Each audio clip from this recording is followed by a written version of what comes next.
রানী ভবানী, যিনি বাংলার জননী নামেই পরিচিত ছিলেন ১৮০০ শতাব্দীর অন্যতম প্রভাবশালী নারী শাসক হিসেবে, তার জীবন এবং শাসনকাল নাটোরের ইতিহাসের সঙ্গে ওতপ্রোতভাবে জড়িত। তার শাসনকালে নাটোর রাজবাড়ি শুধু প্রশাসনিক কেন্দ্র নয়, বরং প্রজাদের সেবার জন্য একটি মডেল প্রতিষ্ঠানে পরিণত হয়েছিল। আজকের এই ভিডিওতে রানী ভবানীর জীবন, শাসন এবং তার নির্মিত নাটোর রাজবাড়ির ইতিহাস তুলে ধরা হলো। সো ডিয়ার ফ্রেন্ডস, আমরা রানী ভবানীর জীবন আজকে পর্যালোচনা করব। রানী ভবানীর জন্ম ১৭১৬ সালে পাবনার ভাঙ্গুড়ায় এক ব্রাহ্মণ পরিবারে।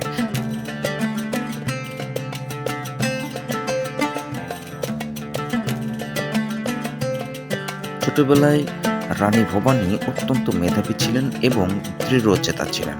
তার বিয়ের পরই তার জীবন নাটকীয়ভাবে পরিবর্তিত হয়। ১৬ বছর বয়সে ভবানী নাটোর রাজ্যের জমিদার রাজা রামকান্ত রায়ের সঙ্গে বিবাহ বন্ধনে আবদ্ধ হন। তাদের কোনো সন্তান ছিল না, তবে রানী ভবানী নিজেকে মাতৃসুলভ ভূমিকায় প্রতিষ্ঠিত করেন।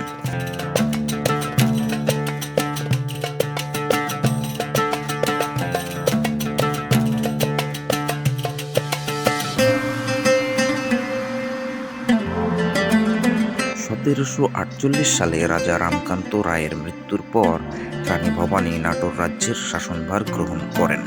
তার শাসনকালের প্রধান বৈশিষ্ট্য ছিল প্রজাবৎসলতা, দক্ষ প্রশাসন এবং ধর্মীয় কর্মকাণ্ড। তিনি জমিদারি পরিচালনায় মেধা এবং মানবিকতার সমন্বয় ঘটান।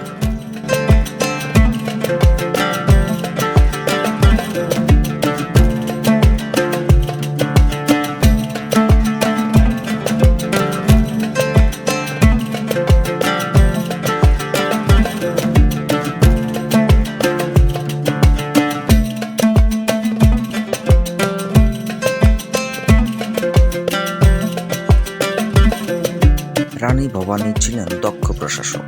তার শাসনামলে নাটোর রাজ্যের উত্তরবঙ্গের সবচেয়ে সমৃদ্ধ জমিদারিতে পরিণত হয়।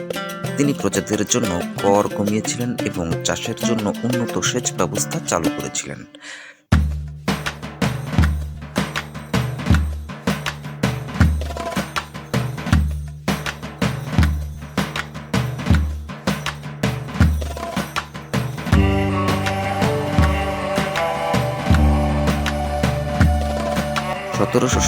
সালের দুর্ভিক্ষে রানী ভবানী তার প্রজাদের বিনামূল্যে খাদ্য সরবরাহ করেছিলেন।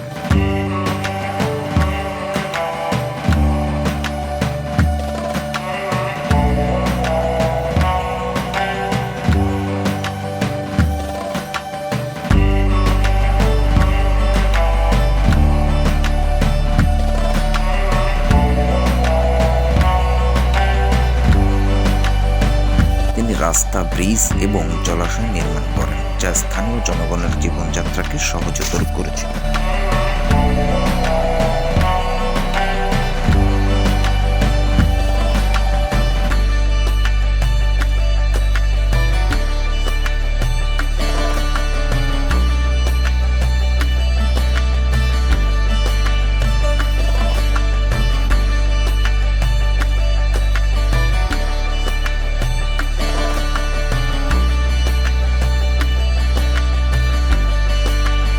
রানী ভবানী তার শাসনকালে বিভিন্ন মন্দির এবং ধর্মীয় স্থাপনা নির্মাণ করেছিলেন।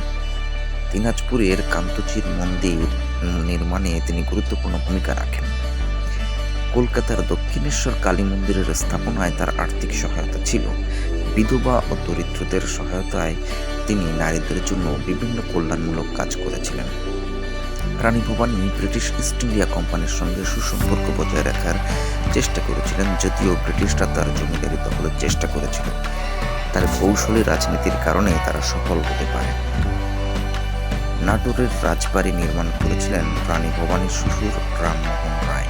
এটি ছিল বাংলার অন্যতম বৃহৎ জমিদারি প্রাসাদ। প্রাসাদটি মুঘল ও ইউরোপীয় স্থাপত্য শৈলীর মিশ্রণে নির্মিত। এর প্রধান ভবন, দরবার হল এবং চারপাশের বাগান প্রাসাদটিকে অনন্য সৌন্দর্য দিয়েছে। প্রাসাদে ছিল বিশাল কক্ষ, বাগান, দিঘি এবং মন্দির। এটি একসময় জমিদারির প্রশাসনিক কেন্দ্র ছিল। নাটোর রাজবাড়ি ছিল রানী ভবানীর শাসনের মূল কেন্দ্র। এটি শুধু জমিদারের কার্যালয় নয়, বরং প্রজাদের জন্য সুরক্ষিত আশ্রয়স্থলও ছিল। ১৭৯৫ সালে রানী ভবানীর মৃত্যু হয়। তার শাসনকালের পর নাটোর রাজ্য ধীরে ধীরে অবক্ষয়ের দিকে যেতে থাকে।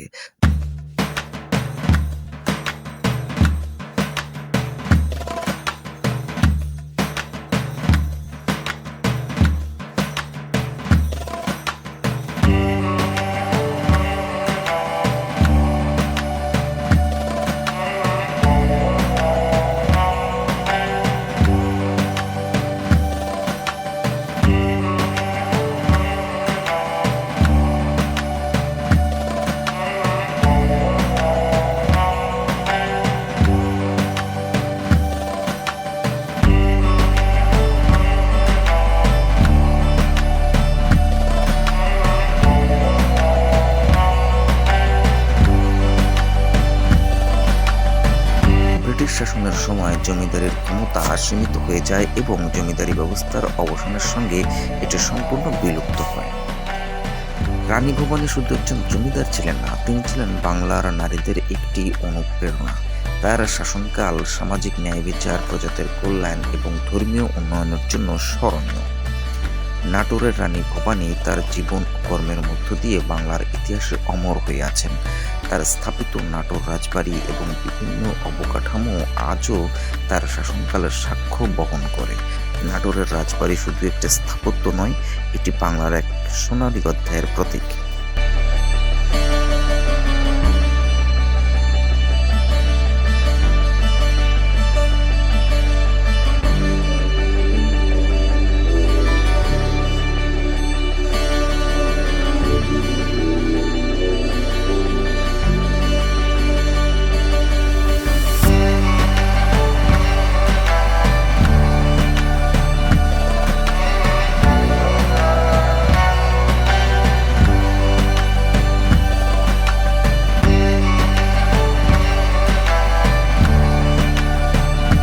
রানী ভবানী ছিলেন নাটোর রাজ্যের জমিদারি ব্যবস্থার সোনালী যুগের রূপকার।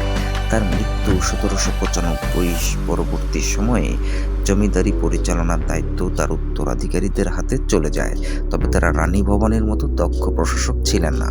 প্রজাদের প্রতি উদাসীনতা, ব্রিটিশ সরকারের শোষণনীতি এবং পরবর্তীতে জমিদারি ব্যবস্থার বিলোপ সব মিলিয়ে নাটোরের জমিদারি ধীরে ধীরে ধ্বংসের পথে এগিয়ে যায়।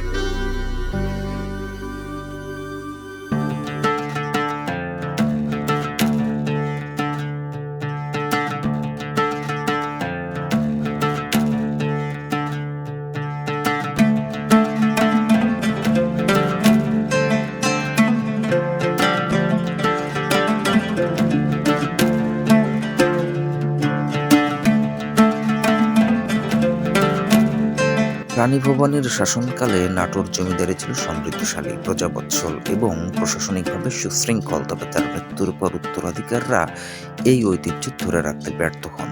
তারা উত্তরাধিকারী সূত্রে জমিদারি পেলেও প্রশাসনিক দক্ষতা ও প্রজাদের প্রতি সহানুভূতি প্রদর্শনে ব্যর্থ হন। তারা জমিদারির আয়ের উপর নির্ভরশীল হয়ে পড়েন এবং রাজ্যের সার্বিক উন্নয়নে কোনো অবদানই রাখতে পারেননি।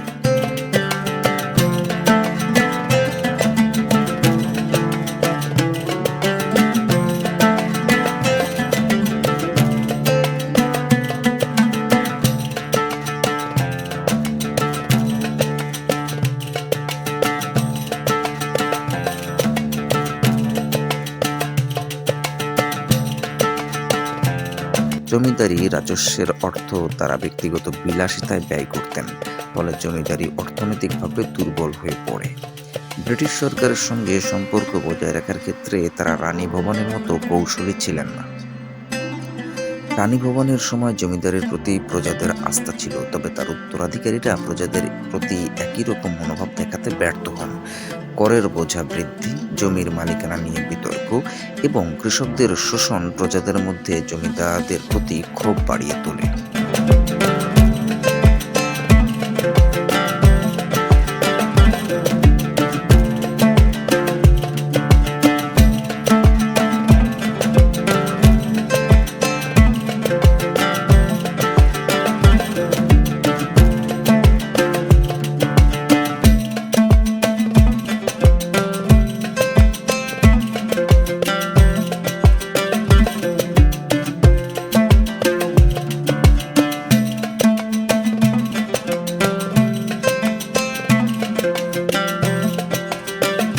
১৭৯৩ সালে ব্রিটিশ সরকার স্থায়ী বন্দোবস্ত অর্থাৎ পার্মানেন্ট সেটেলমেন্ট নীতি প্রণয়ন করে।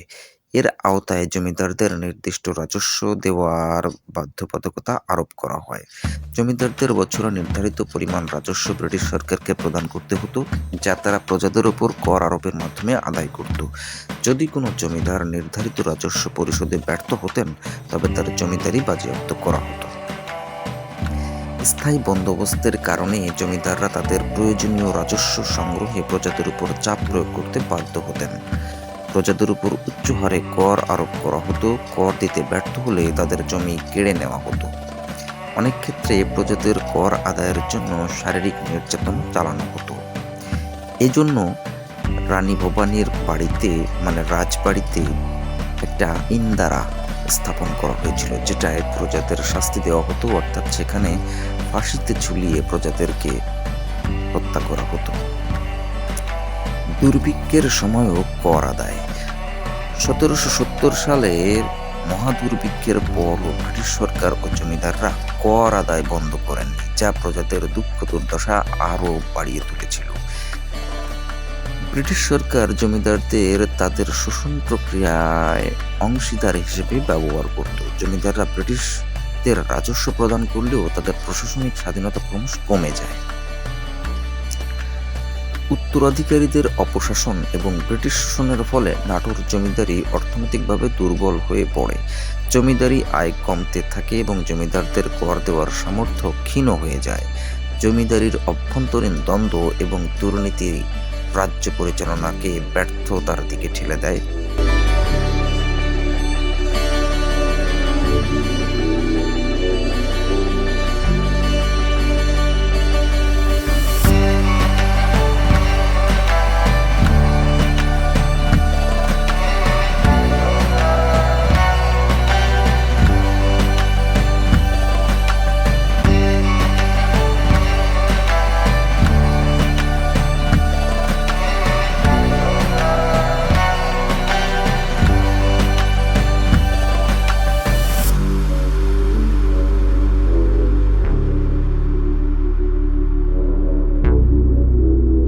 আঠেরোশো এবং ১৯০০ শতাব্দীর বিভিন্ন সময়ে প্রজারা জমিদারদের অত্যাচারের বিরুদ্ধে বিদ্রোহ করে। এসব বিদ্রোহ জমিদারদের ক্ষমতাকে দুর্বল করে এবং ব্রিটিশ শাসনের বিরুদ্ধে গণ আন্দোলনের সূচনা করে।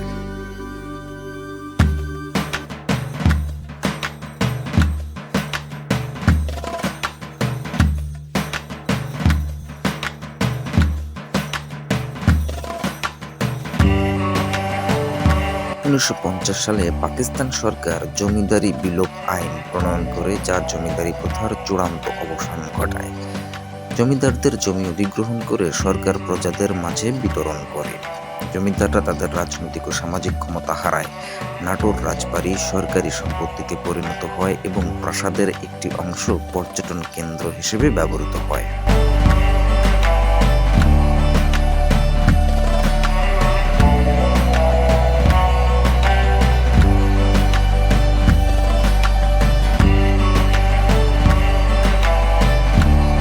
জমিদারি প্রথার বিলোপ প্রজাদের জীবনমানের উন্নতি ঘটায়। কৃষকরা সরাসরি জমির মালিকানা পায়, জমির উপর করের বোঝা কমে এবং কৃষি উৎপাদন বৃদ্ধি পায়। যদিও জমিদারি প্রথার বিলোপ প্রজাদের জন্য সুফল বয়ে আনে, তবে নাটোরের রাজপ্রাসাদ এবং জমিদারি ব্যবস্থার ঐতিহ্য বিলুপ্ত হয়। রাজবাড়ি এবং অন্যান্য ঐতিহাসিক স্থাপনা সংরক্ষণের অভাবে অনেক নিদর্শন ক্ষতিগ্রস্ত হয়। রানী ভবানীর শাসনকালে নাটোর জমিদারি ছিল এক সমৃদ্ধশালী ও প্রজাবৎসল জমিদারি।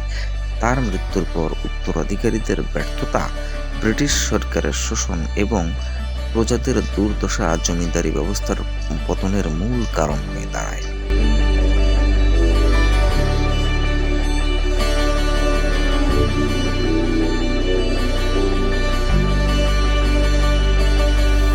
রানী ভবানীর শাসনকালে নাটোর জমিদারি ছিল এক সমৃদ্ধশালী ও প্রজাবৎসল জমিদারি। তার মৃত্যুর পর উত্তরাধিকারীদের ব্যর্থতা, ব্রিটিশ সরকারের শোষণ এবং প্রজাদের দুর্দশা জমিদারি ব্যবস্থার পতনের মূল কারণ হয়ে দাঁড়ায়।